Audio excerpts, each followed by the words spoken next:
A shattered life. The city skyline glittered under the pale light of the rising sun, a spectacle of wealth and ambition. Among the towering buildings stood the corporate headquarters of Hamilton Global Industries, a titan in manufacturing and logistics. In his opulent corner office, Marcus Hamilton, the CEO, reviewed quarterly reports with the intensity of a man who built an empire brick by ruthless brick. Every decision he made came with a price tag, and he always ensured someone else paid it. "Mr. Hamilton," his assistant Lydia said, stepping into the room cautiously, "the meeting with the union representatives is scheduled for 10 a.m. They're requesting renegotiation of their severance packages." Marcus didn't look up. "Tell them there's nothing to renegotiate. We've moved operations offshore for efficiency. The decision is final." "But, sir," Lydia hesitated, "these are families. People who've dedicated their lives to this company." Marcus sighed, setting down his tablet. "Lydia, this is business. Sentiment doesn't pay dividends. We move forward, or we fail. That's the reality." His voice was cold, final, and unyielding, a tone that echoed through every room he entered. Lydia nodded, retreating, but her expression betrayed unease. Marcus leaned back in his leather chair, the weight of his decisions insignificant against the backdrop of profits and stockholder satisfaction. Across town, on the damp streets of the inner city, the morning was far less forgiving. Anna, a young girl of barely 10 years old, sat on a weathered bench clutching a tattered backpack. Her dark hair framed her face, smudged with the grime of days spent outdoors. She wore a faded jacket several sizes too big and sneakers that barely held together. Anna's world had unraveled a year ago. Her mother, Emma, had been a diligent accountant at Hamilton Global Industries, but a company-wide restructuring had left her jobless. Soon after, a series of health issues compounded their financial troubles. With hospital bills mounting and no steady income, Emma and Anna were evicted from their modest apartment, thrust into a life of uncertainty and survival. "Morning, sweetheart," said a man passing by, his voice kind but pitiful. Anna offered him a polite smile, but quickly looked away. She hated the pity. It reminded her of everything she'd lost and the precarious future ahead. Her mother had been gone for 2 days now, leaving Anna in the care of Mrs. O'Malley, a kind elderly woman from the shelter. But Mrs. O'Malley's health had worsened, and Anna had slipped away that morning, searching for a sign of her mother. A faint hope burned within her, hope that Emma would return, that their lives would somehow return to the way they once were. Later that day, Marcus Hamilton attended a charity gala hosted in honor of the Hamilton Global Foundation. It was an event designed to promote the company's humanitarian efforts, though Marcus considered it a facade for improving public relations. He navigated the room effortlessly, shaking hands with politicians, donors, and celebrities. His sharp black tuxedo was impeccable, and his smile was as practiced as it was insincere. To him, the gala was just another battlefield for influence and power. As he left the gala in his sleek black car, the skies opened up, rain pouring down in torrents. The windshield wipers struggled against the deluge as Marcus tapped his phone screen, sending off emails even as his driver maneuvered the wet streets. "Sir," the driver said nervously, "visibility is poor. I suggest we pull over until the storm eases." "Keep driving," Marcus ordered without looking up. Moments later, the car hit a slick patch of road. The driver lost control, and the vehicle spun wildly before slamming into a lamppost. The impact was jarring, airbags deploying with force. Marcus felt a sharp pain in his side, his head spinning from the collision. Anna had been taking shelter under a nearby awning, her knees pulled to her chest to keep warm. The crash startled her, and she peered into the rain-soaked street, spotting the mangled car. Without hesitation, she ran to the wreckage, her small frame moving quickly despite the downpour. "Hello," she called, her voice trembling. "Are you okay?" She tugged at the driver's door, but found it stuck. With determined effort, she scrambled to the passenger side and managed to open it. Inside, she saw a man slumped against the seat, blood trickling down his temple.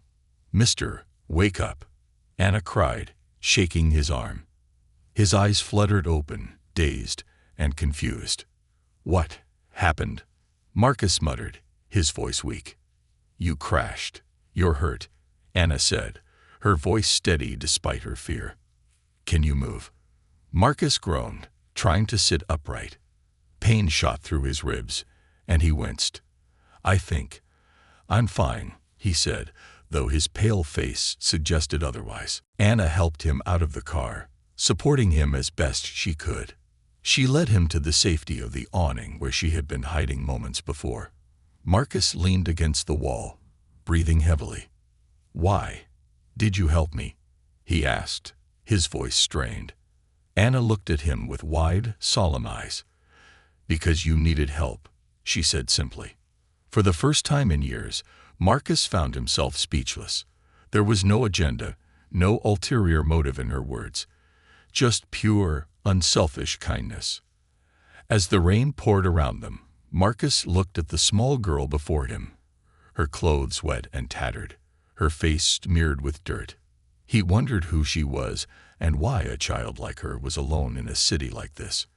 And for the first time in a long time, Marcus Hamilton felt something foreign stir within him. The faint, uncomfortable pang of empathy. A fragile plea. The rain persisted into the early hours, cascading from the heavens in relentless sheets. Beneath the awning, Marcus Hamilton sat slumped against the wall, his expensive suit soaked through, and his ribs aching with every breath. Beside him, Anna crouched with her knees drawn up to her chest, silently watching him recover. "What's your name, kid?" Marcus asked, his voice hoarse. "Anna," she replied softly, her eyes never leaving his face. She didn't ask for his name. She didn't need to. Even drenched and disheveled, Marcus exuded the aura of someone important. "Anna," he repeated, tasting the unfamiliar simplicity of her name. "You shouldn't be out here. Where are your parents?" "My mom's not here right now," Anna said, hesitating. She looked away, as if the rain itself held answers she couldn't articulate. "She'll come back for me." The conviction in her voice struck him. Marcus didn't press further, sensing the fragility of her claim. For the first time in years, he wasn't thinking about the next deal, the next meeting, or his empire. He was thinking about a child, a homeless girl, alone in a storm. "You shouldn't be out here either," Anna continued, breaking the silence. "You could have died in that car." Marcus chuckled weakly, though it pained his ribs. Probably wouldn't make a difference to most people. Anna tilted her head, studying him. "That's not true. You're important to someone, right?" Her words were simple, innocent, and yet they pierced him in a way nothing had in years. Important to someone. He couldn't remember the last time he'd genuinely felt that way. His empire was vast, his influence unquestionable, but who truly cared for the man behind the corporate machine? "I suppose so," Marcus said, more to himself than to her. "And you? Where do you stay?" Anna's lips pressed into a thin line. "Around." "That's not an answer," he said, sitting up straighter despite the pain. "It's all I've got," she replied, her tone sharper now. "People like me don't have answers. We just get by." Marcus looked at her, really looked at her. She was too young to carry such a burden. Her small frame trembled, not from the cold, but from exhaustion and hunger. He reached into his jacket pocket and pulled out his wallet. It was soaked, the leather ruined, but the cash inside was still intact. He held out a stack of bills. "Here, this should help you get by." Anna stared at the money, her expression unreadable. Slowly, she shook her head and pushed his hand away. "I don't want your money." "Then what do you want?" Marcus asked, bewildered. He was accustomed to people wanting something from him. Power, influence, wealth, but this child seemed impervious to it all. Her answer came quietly, almost a whisper. "I want a dad." The rain seemed to hush at her words. Marcus froze, his hand still extended with the money she had refused. He looked at Anna, her small face lit by the flickering glow of a nearby street lamp. Her eyes brimmed with a longing that transcended her years. "A dad," he echoed, unsure how to process her plea. "Why me?" Anna shrugged, as though her choice should have been obvious. "You look like someone who can fix things." The simplicity of her reasoning both unsettled and humbled him. Fix things. Marcus had spent his life breaking things, companies, families, communities, all in the name of profit. What could he possibly offer a child like Anna, who seemed to carry more hope than he ever had? As the storm began to abate, Marcus insisted on taking Anna somewhere warm. Despite her protests, he managed to flag down a taxi, promising to drop her off wherever she felt safe. "Where to?" the cab driver asked, glancing at Anna in the rearview mirror. Anna hesitated, fidgeting with the straps of her tattered backpack. The shelter on 9th Street, she finally said, her voice small. Marcus raised an eyebrow. "You stay at a shelter?" "Sometimes," she admitted. "But it's full a lot. They can't always let me in." His stomach twisted at the thought. He'd driven past shelters before, dismissing them as places for other people. Now, he was sitting beside one of those other people, a child who had saved his life, and was now returning to an uncertain reality. When they arrived, Marcus stepped out with her, much to Anna's surprise. The shelter was a nondescript building with a flickering neon sign. Inside, the air was heavy with the mingling scents of unwashed bodies and faint disinfectant. A weary woman at the reception desk glanced up as they entered. "Anna," she said, her face softening. "You're back." "Hi, Mrs. O'Malley," Anna replied, giving a small wave. Mrs. O'Malley's eyes shifted to Marcus, her expression hardening. "And you are?"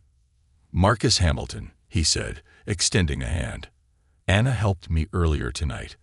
I wanted to make sure she got here safely."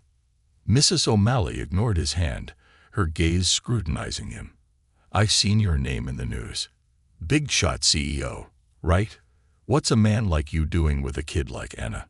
Marcus felt the weight of her distrust, but held her gaze.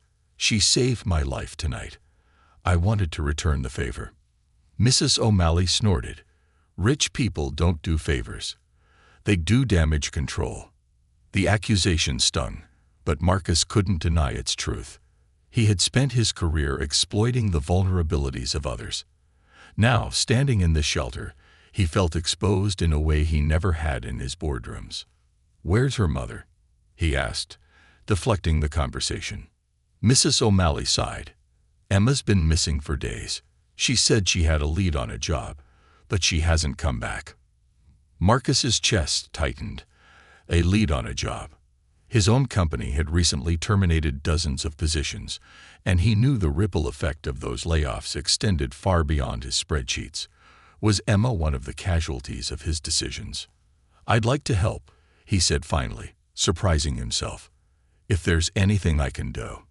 "You can start by leaving her alone," Mrs. O'Malley cut in. "Anna's had enough strangers making promises they don't keep." Anna tugged at Marcus's sleeve, drawing his attention. "It's okay. I'm used to it," she said, her voice steady but resigned. Those words hit him harder than any insult ever had. He knelt down to her level, his soaked suit forgotten. "You shouldn't have to be," he said firmly. "I don't know how yet, but I'm going to help you. That's a promise." Anna studied him, her small face unreadable. Finally, she nodded. "Okay," she said simply. "But don't break it." As he left the shelter that night, Marcus couldn't shake the weight of her words or the image of her sitting alone in that bleak room. For the first time in his life, he didn't care about the profits he'd make tomorrow or the deals he'd close. All he could think about was how to fix the broken pieces of a life he hadn't realized he'd shattered. Broken promises and new resolve.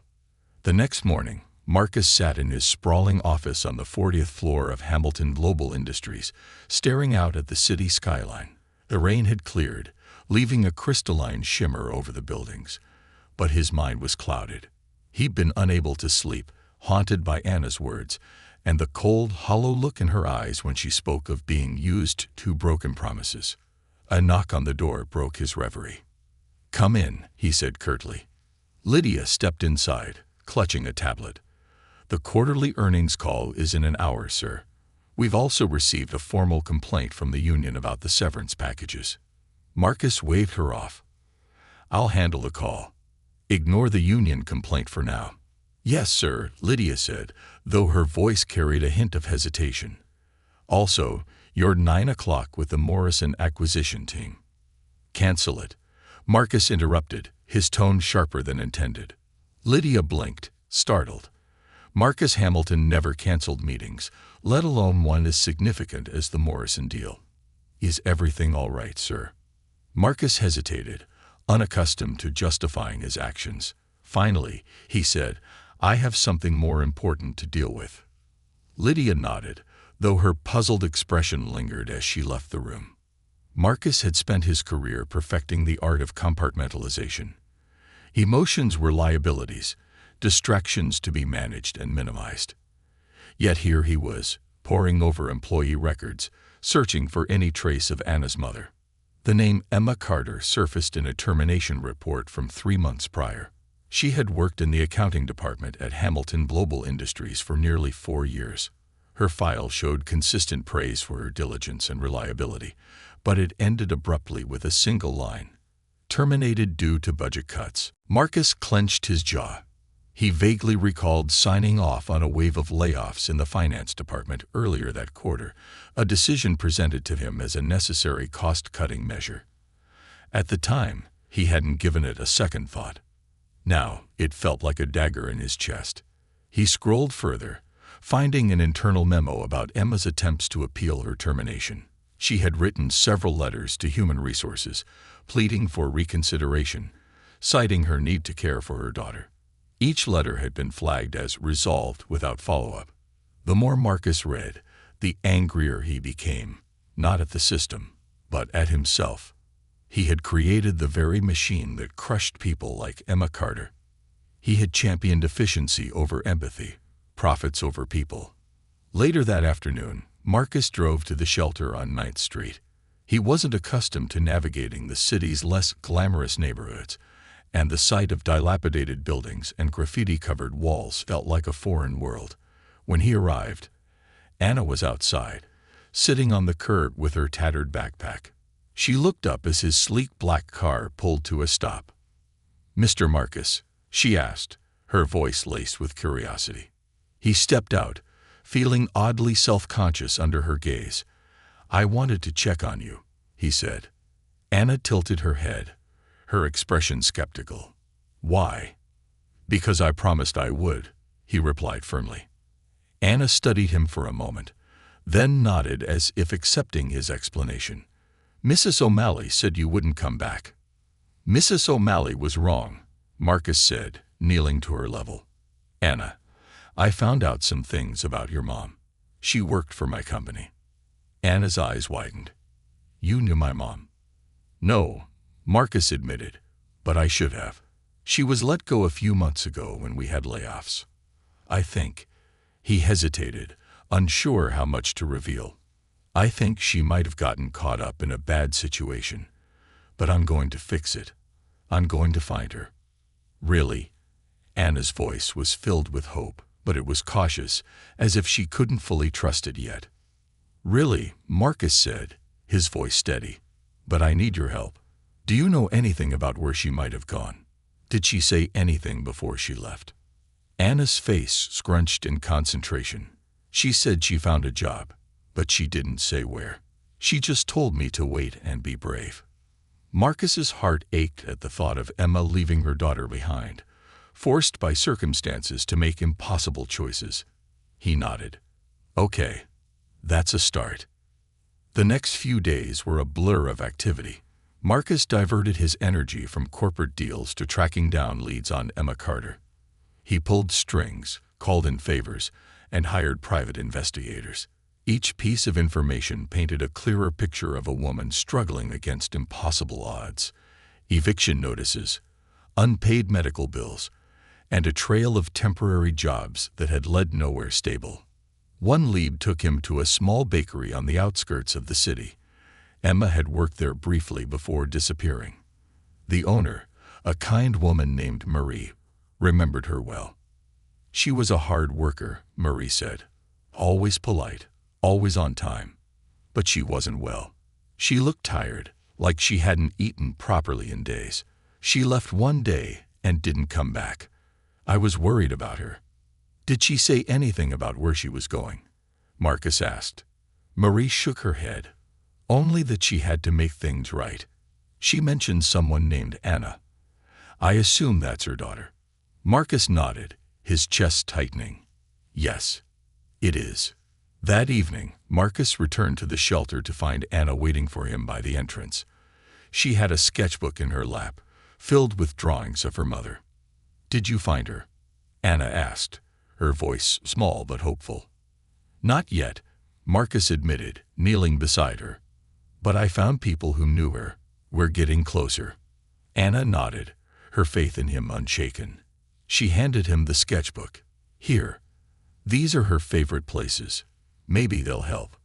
Marcus flipped through the pages, his heart breaking at the simple beauty of the drawings. There was a park with a bench, a bakery with a bright awning, and a small apartment with flowers on the windowsill. Each page was filled with love and longing. I'll check every one of them, Marcus promised, his voice thick with emotion. You won't stop, right? Anna asked, looking at him with eyes that were far too old for her young face. Never, Marcus said, his resolve solidifying.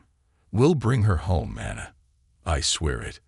As he left the shelter that night, Marcus felt something shift within him. He wasn't just a man chasing redemption anymore. He was a man fighting for a family he didn't know he needed until now. Unraveling the past. The days following Marcus's promise to Anna were a whirlwind of effort and revelations. As he delved deeper into the mystery of Emma Carter's disappearance, the stark contrast between his sterile corporate world and the raw, desperate struggle of her life became painfully clear.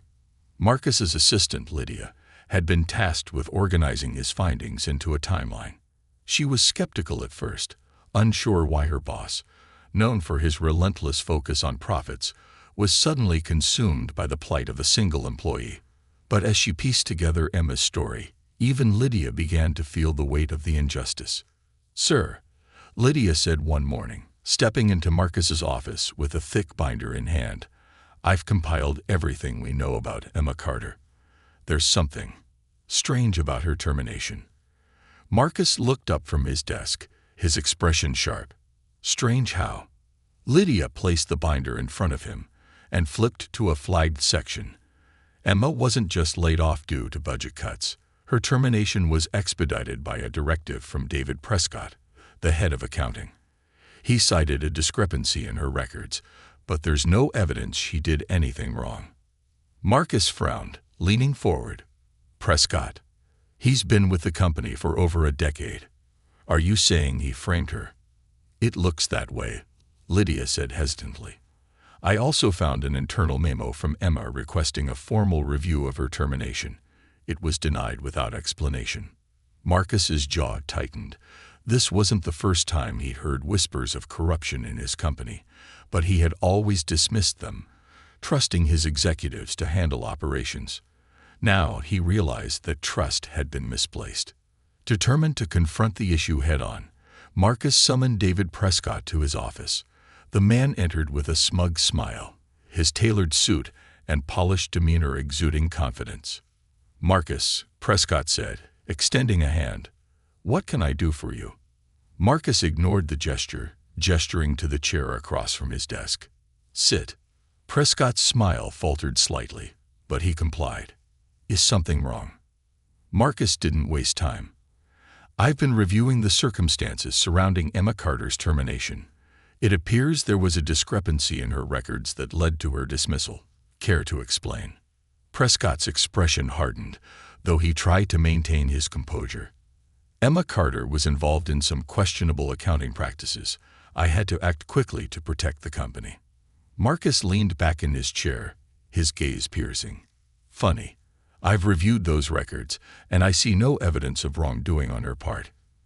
In fact, the only discrepancies I've found are in your own reports." Prescott's eyes widened for a fraction of a second before he masked his reaction with a scoff. "Are you accusing me of misconduct, Marcus? After all these years?"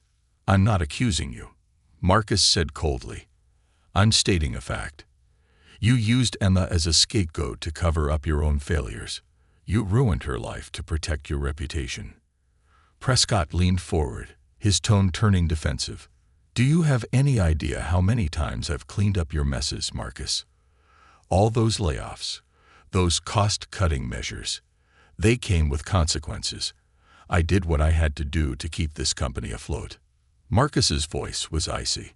"You didn't keep the company afloat. You betrayed its values and destroyed an innocent woman's life in the process. Pack your things, Prescott. You're done here." Prescott's face turned red with anger, but he knew better than to argue. He stood, straightening his tie. "You'll regret this, Marcus. People like you don't stay on top by playing the hero." Marcus watched him leave, a bitter taste in his mouth.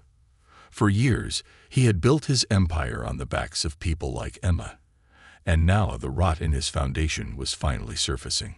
Later that evening, Marcus returned to the shelter with updates for Anna. She was sitting at a table in the common area, drawing another picture. This one depicted a small house with a garden, surrounded by trees. "Mr. Marcus," she said brightly when she saw him. "Did you find my mom?" "Not yet," Marcus said, kneeling beside her. "But I found out why she lost her job. Someone at my company lied about her to save themselves. I've taken care of him." Anna's brow furrowed. "What happens now?" "Now," Marcus said, "we keep looking. I have people searching for her. We'll find her, Anna. I promise." She nodded, her faith in him unwavering. "Okay. Is this your house?" Marcus asked, pointing to her drawing. "It's the house my mom said we have someday," Anna said. "She said we'd grow a garden, and there'd be flowers everywhere." Marcus felt a pang in his chest. He wanted to make that dream a reality, not just for Anna, but for Emma too. The next morning, Marcus received a call from one of the private investigators he had hired. "We found her," the investigator said. "Emma Carter checked into a hospital 2 weeks ago under an alias. She's in critical condition, pneumonia and malnutrition. The doctors say it's touch and go." Marcus felt the blood drain from his face. "Which hospital?" "St. Mary's," the investigator replied. Marcus ended the call and immediately cleared his schedule. He didn't stop to think. He simply acted. Within an hour, he was on his way to St. Mary's Hospital, his mind racing. At the hospital, Marcus was directed to the ITU. Emma lay in a bed, her frail body hooked up to monitors and IVs. Her face was pale, her breathing shallow. It was a stark contrast to the vibrant woman he had imagined based on Anna's stories. A doctor approached him. "Are you family?" Marcus hesitated. "I'm a friend." "How is she?" "She's stable for now, but her condition is critical," the doctor said. "She's severely malnourished and battling a serious infection. We're doing everything we can." Marcus nodded, his throat tight. He looked at Emma, then back at the doctor. "Can I see her?" The doctor hesitated, but eventually nodded. "Keep it brief." Marcus stepped into the room, his footsteps soft on the tiled floor. He stood by Emma's bedside, his heart heavy with guilt.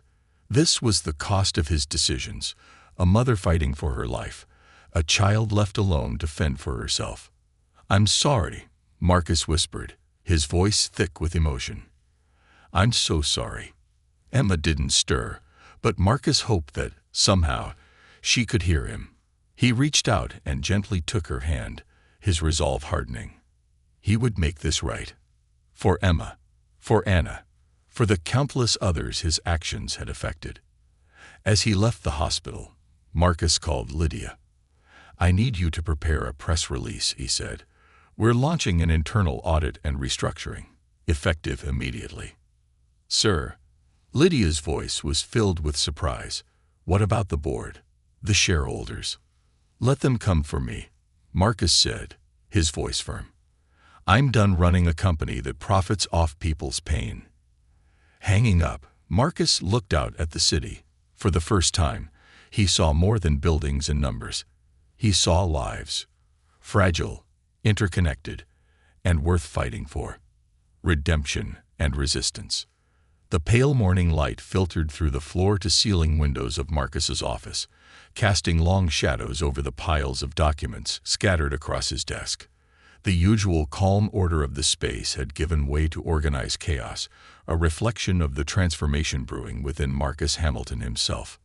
Lydia stood by his desk, her tablet in hand, reading the headlines that had surfaced overnight. Hamilton Global faces internal audit amid allegations of employee exploitation, she recited, her tone wary. CEO Marcus Hamilton admits to systemic failures in corporate practices. She glanced up at Marcus, her face lined with concern. This is going to cause a firestorm. Sir. Let it, Marcus replied, his voice steady. He signed another document and handed it to her. The press release goes out this afternoon. I want transparency, no matter how messy it gets. You're risking everything, Lydia said softly, though there was a glimmer of admiration in her eyes. Then it's a risk worth taking, Marcus said. Emma Carter and people like her paid the price for my ambition. If I don't fix this, what's the point of anything I've built? Lydia nodded, understanding the depth of his resolve. And the board. Marcus leaned back in his chair, his lips pressing into a thin line. They'll try to fight me. Let them. I have something they don't. A conscience. Later that day, Marcus arrived at St. Mary's Hospital to visit Emma. He had been coming daily, bringing Anna with him so she could spend time with her mother. Emma's condition remained critical, but there were small signs of improvement, subtle shifts in her breathing, faint movements in her hands. Anna sat at her mother's bedside, humming a soft tune as she drew another picture. This one featured a hospital room with a woman in bed, a little girl beside her, and a man in a suit standing nearby. Above the scene, she had written in careful block letters, "Family." Marcus crouched beside her, his chest tightening at the sight of the drawing. "That's beautiful, Anna." She looked up at him with a shy smile. "Do you think Mom will like it?" "I'm sure she will," Marcus said, his voice gentle. "You've got a real talent." "Do you think she'll wake up soon?" Anna asked, her eyes searching his face. Marcus hesitated, knowing the answer wasn't certain. "The doctors are doing everything they can," he said finally. "And she's a fighter, Anna. Just like you." Anna nodded, holding his words close. "When she wakes up, I'm going to tell her you're my friend. Is that okay?" Marcus felt a lump form in his throat. "I'd be honored," he said quietly. The next morning, Marcus faced the board of Hamilton Global Industries. The meeting was held in the sprawling executive conference room, its polished mahogany table gleaming under the fluorescent lights. The atmosphere was tense, the air thick with unspoken accusations. Richard Evans, the chairman of the board, leaned forward, his silver-rimmed glasses catching the light. "Marcus, the recent press coverage has put us in a precarious position. Investors are panicking. Share prices are down. And now you're launching an audit that could expose the company to lawsuits. What exactly are you trying to accomplish?" Marcus met Richard's gaze, unflinching. "Accountability," he said firmly. "This company has thrived on a culture of exploitation for far too long. That ends now." Another board member, Marissa Cole, frowned. "Marcus, we understand your concern, but you're jeopardizing everything we've built. Restructuring at this scale." "What we've built," Marcus interrupted, his voice cutting through the room, "is a house of cards. And if we don't rebuild it on a foundation of integrity, it will collapse anyway." Richard leaned back, steepling his fingers. "And what about your role in all of this? You approved the layoffs. You signed off on the policies. Are you prepared to take responsibility?" Marcus's jaw tightened. "Yes, I created this culture. I let it flourish, and I'll take whatever consequences come my way. But I won't stand by while more lives are destroyed." The room fell silent, the weight of Marcus's words settling over the table. Finally, Richard spoke, his tone measured. "You're walking a dangerous path, Marcus. The board won't support you if this backfires." "Then I'll do it alone," Marcus said without hesitation. "But mark my words, this company will either change or it won't survive." In the weeks that followed, Marcus's actions sent shockwaves through the corporate world. The internal audit uncovered years of unethical practices, many of which had been buried under layers of bureaucracy. Executives who had profited from these schemes were swiftly removed, including David Prescott, whose crimes were handed over to law enforcement. Marcus poured resources into creating a new division focused on employee welfare, offering better severance packages, mental health support, and retraining programs for laid-off workers. The changes were costly, and shareholders grumbled, but Marcus didn't waver. Meanwhile, at St. Mary's Hospital, Emma's condition began to improve. Her breathing steadied, and her strength returned slowly but surely. One evening, as Marcus sat in the hospital room with Anna, Emma's eyes fluttered open. "Mom," Anna cried, rushing to her bedside. Emma's gaze shifted to her daughter, tears filling her eyes. "Anna," she whispered, her voice hoarse. "My baby." Anna hugged her tightly, her small frame trembling with relief. Marcus stood back, his heart swelling at the reunion he had worked so hard to facilitate. Emma's eyes finally landed on Marcus, her expression cautious. "Who are you?" she asked, her voice weak but curious.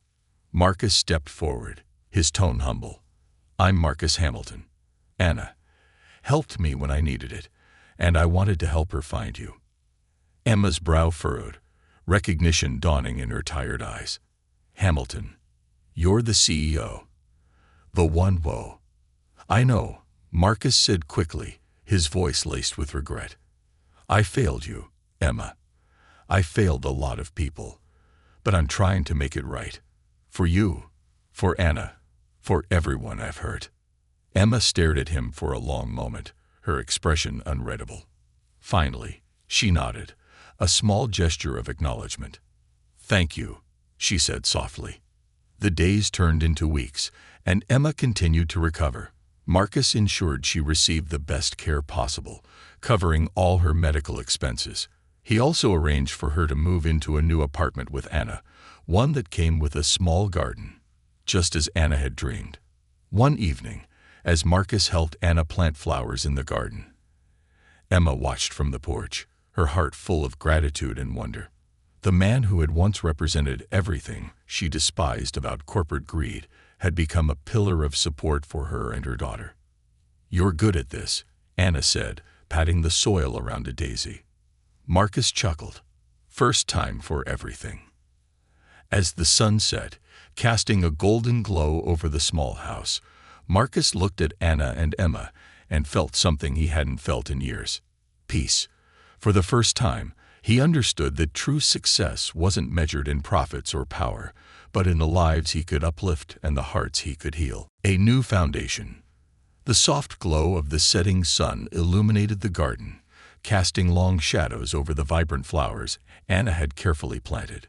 Marcus leaned back on his heels, wiping dirt from his hands, his expensive suit jacket discarded in favor of rolled-up shirt sleeves. Anna giggled as she pushed a little more soil around the base of a marigold. "You've got dirt on your nose, Mr. Marcus," Anna teased, pointing at his face with a smirk. Marcus smiled, touching his nose and smudging the dirt even more. "And now I got even more," he said, making her laugh louder. Emma watched the scene from the porch, wrapped in a light blanket. Her once pale face now had a hint of color, though she was still regaining her strength. The sight of Marcus and Anna together, so natural, so at ease, was something she never expected to see. It warmed her heart, but also left her with a lingering caution. Could this really last? "You're good with her," Emma said softly as Marcus approached the porch, Anna trailing behind him with her hands full of flowers. "I'm learning," Marcus admitted, sitting on the steps near Emma. "She's been patient with me." Emma studied him, her sharp eyes searching his face. Why are you doing all this? The hospital, the apartment, the garden. It's more than just guilt, isn't it? Marcus looked down at his hands, calloused from the day's work. At first, it was guilt, he said honestly. When I realized what my company's decisions had done to you and others like you, it hit me harder than I expected. But then, he glanced at Anna, who was carefully arranging her flowers in a small pot. Then I met her. She reminded me what it means to care about someone, other than myself. I'd spent my life building walls, Emma, walls of power, money, and influence. But she broke through them without even trying. Emma's eyes softened, though her voice was still tinged with wariness. People like you don't usually stick around when things get hard. Are you sure you're ready for this? Marcus met her gaze, unwavering. I don't just want to fix what I broke, Emma. I want to build something better. For you, for Anna, for anyone else my decisions have hurt. For a moment, neither of them spoke. The quiet hum of the evening filled the air, punctuated by Anna's cheerful humming as she arranged her flowers. Finally, Emma nodded, her expression softening further. Then you'd better not let her down. In the weeks that followed, Marcus's commitment to Emma and Anna deepened. He wasn't just providing financial support. He was present, attending doctor's appointments with Emma, helping Anna with her schoolwork, and even learning to cook a few simple meals for their family dinners. The changes in Marcus's professional life mirrored those in his personal life. The internal audit at Hamilton Global Industries uncovered systemic issues that had festered for years. With Lydia's help, Marcus implemented sweeping reforms, stronger oversight, transparent decision-making processes, and a new emphasis on employee welfare. The backlash was fierce. Several board members resigned in protest, claiming Marcus was sacrificing profitability for idealism. Investors were skeptical, and the media questioned his motives. But Marcus remained steadfast.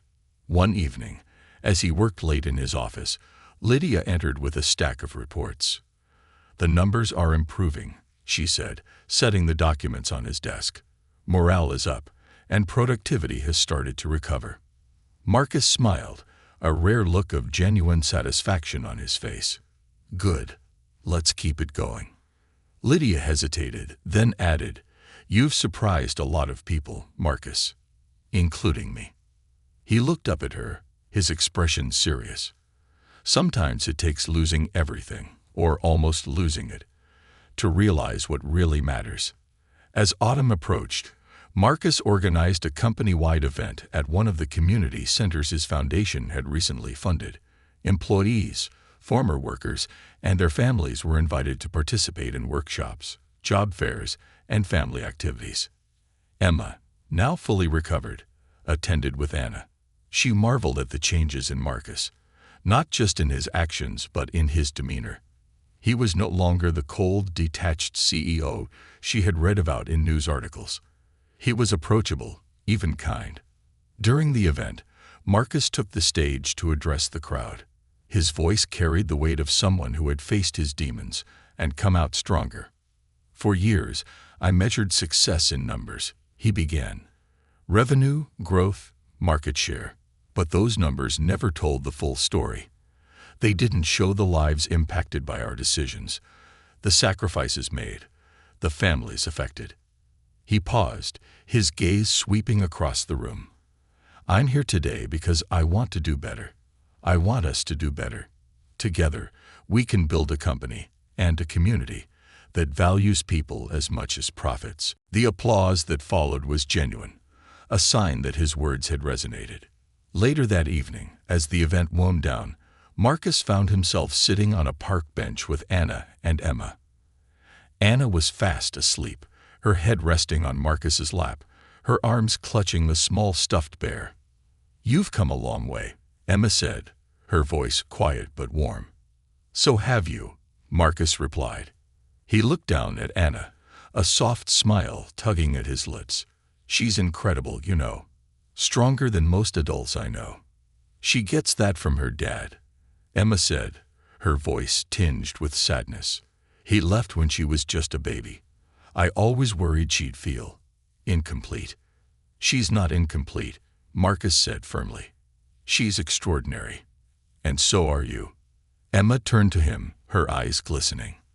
"Thank you. For everything." Marcus hesitated, then said, "No, thank you.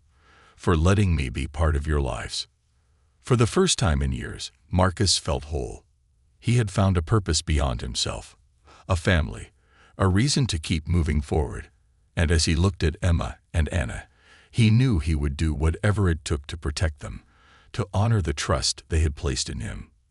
For Marcus Hamilton, this was just the beginning of a life built not on walls, but on bridges, bridges of hope, redemption, and love. A new legacy. The morning air was crisp, carrying the faint scent of dew-soaked grass as Marcus Hamilton stood in the garden of Emma and Anna's new home. The small house was unassuming but full of life, a stark contrast to the sterile skyscrapers Marcus had once considered his domain. For the first time, he felt truly grounded. Anna bounded out of the house, a beaming smile on her face. In her hands, she held a bright yellow watering can, already brimming with water. "Look, Mr. Marcus," she called, running up to him. "I'm going to water the daisies." Marcus crouched beside her, his own smile soft but genuine. "You're doing a great job, Anna. Those flowers are lucky to have you." As Anna set to work, Marcus turned to see Emma stepping out onto the porch.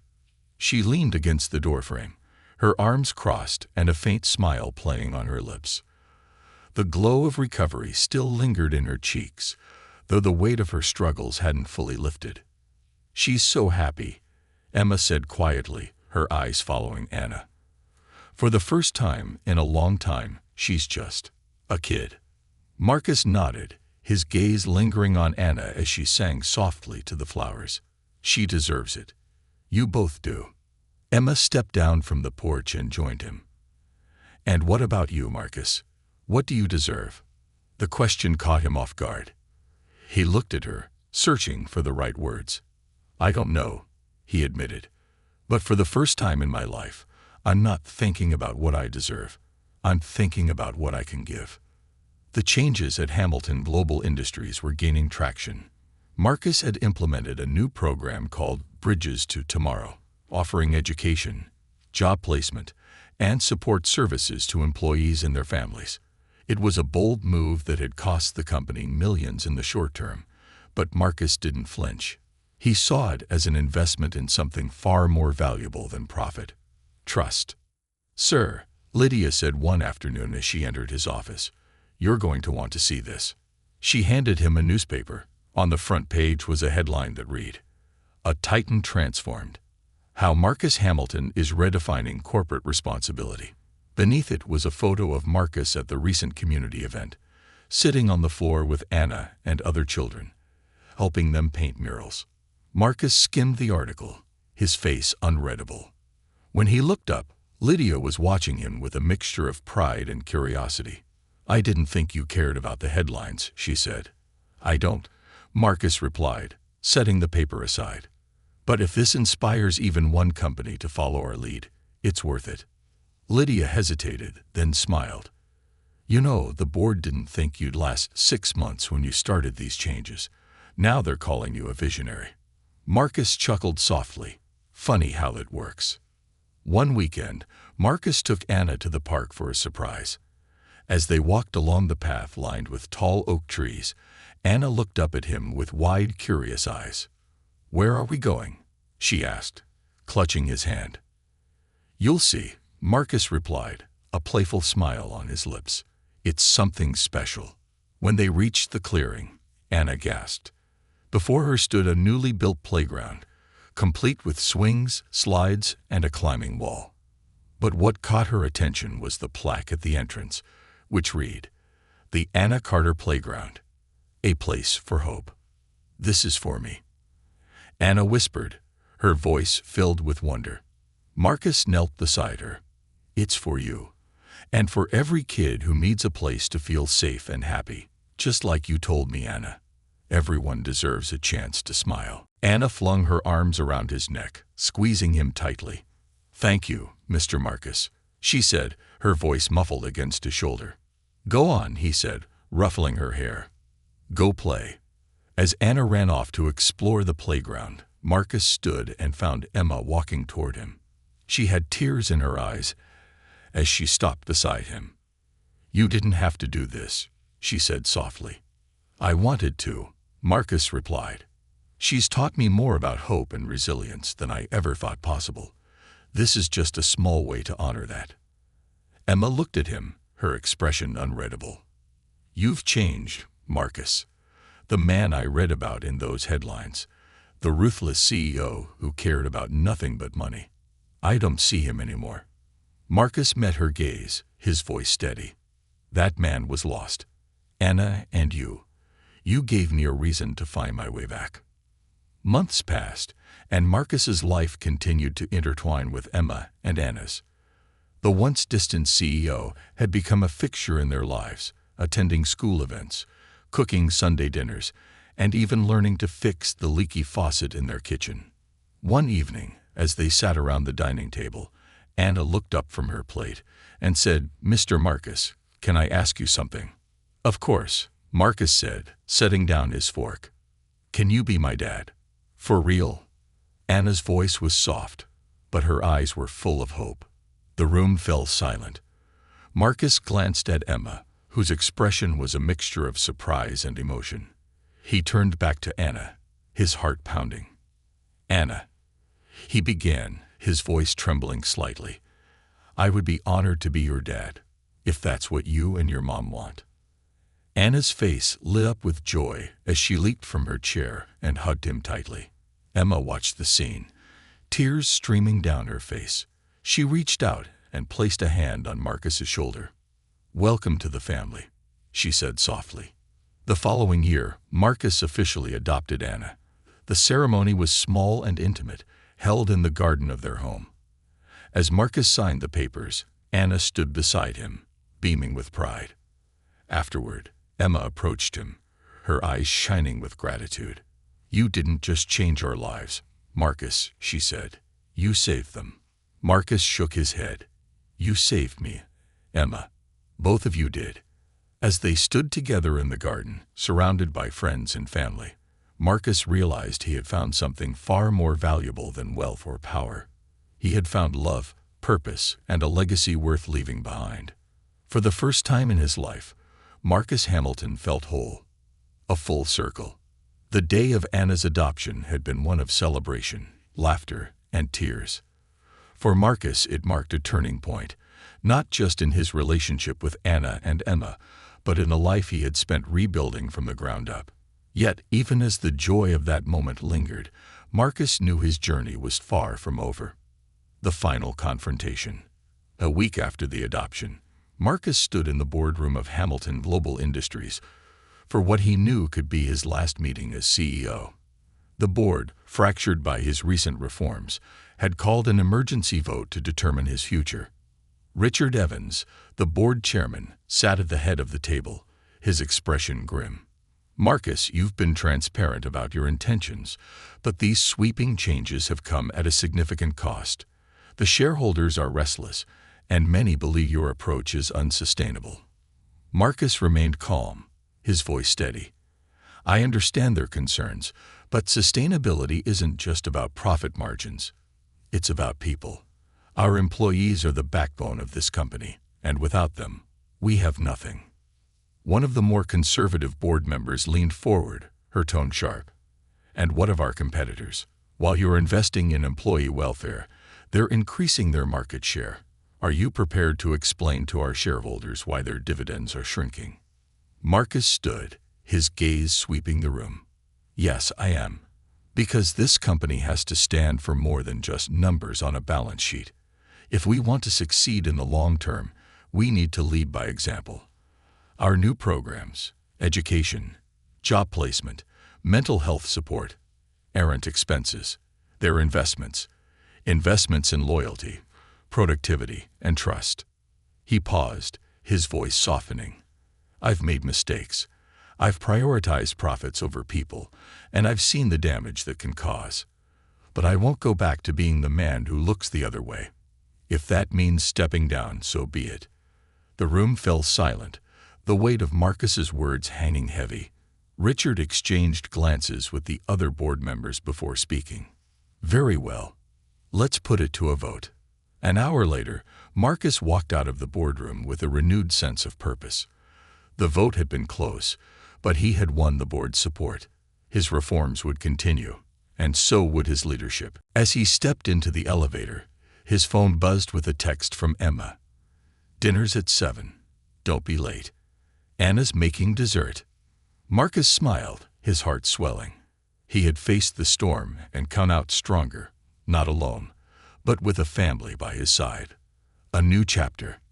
That evening, Marcus arrived home to the smell of baking cookies and the sound of Anna's laughter. She greeted him at the door, flour dusting her cheeks as she proudly held up a tray of slightly uneven but delicious-looking cookies. "Look what I made," she exclaimed, beaming. "They're perfect," Marcus said, ruffling her hair. Emma appeared in the kitchen doorway, a warm smile on her face. She insisted on doing everything herself. "I think we have a future baker on our hands." Anna grinned. "Mom says I'm a natural." The three of them sat down for dinner, the table filled with simple but hearty dishes. As they ate, Anna launched into a story about her day at school, her animated gestures making Marcus and Emma laugh. After dinner, they moved to the living room.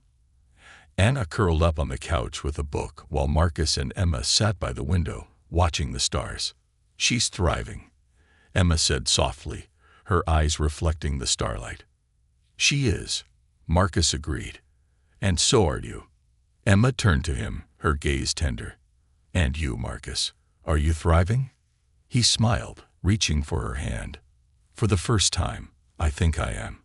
A legacy of love. The years passed, and the life they built together flourished. Marcus continued to lead Hamilton Global Industries, transforming it into a model of ethical leadership and innovation. The company became a beacon for others, proving that success could be achieved without sacrificing humanity. Anna grew into a confident, compassionate young woman, her childhood filled with love, security, and opportunities. She often spoke of following in her mother's footsteps as an accountant or her father's as a leader, though Marcus always told her she could be anything she wanted. One evening, as they sat together in the garden, now filled with vibrant blooms, Anna turned to Marcus and said, "You know, you didn't just give us a home, Dad. You gave us a family." Marcus felt a lump in his throat as he hugged her. "And you gave me a second chance, Anna. A chance to be the man I should have been all along." Emma joined them, her presence completing the picture of a family that had found its way through hardship to something extraordinary. Together, they sat under the stars, their laughter echoing in the night, a testament to the power of redemption, resilience, and love.